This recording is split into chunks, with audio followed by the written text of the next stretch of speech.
যেখানে ঘটনা ঘটলো সেখানে কোনো খবর নাই, পরিস্থিতি গরম হচ্ছে বায়তুল মোকাররমে।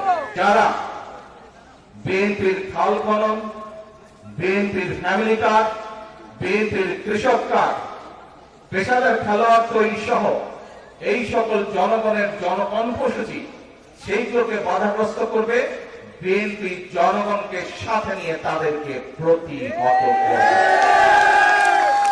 কাজে আসুন, আজকে আমাদেরকে সজাগ থাকতে হবে, আজকে আমাদেরকে সতর্ক থাকতে হবে।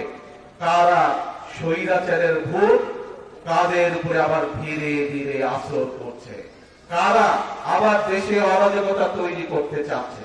2 দিন আগে আপনারা দেখেছেন, আমরা সমগ্র দেশের মানুষ দেখলো বাংলাদেশের 2টি জায়গায়, এক শেরপুর, 2 বগুড়ার একটি আসনে উপনির্বাচন হয়েছে। হ্যাঁ, হয়তোবা অবাঞ্ছিতভাবে 2টি ছোটখাটো ঘটনা ঘটেছে। আমি 2 দিন আগে নির্বাচন হওয়ার পরে বাংলাদেশের সকল পত্রিকাগুলো ঘাটাঘাটি করলাম।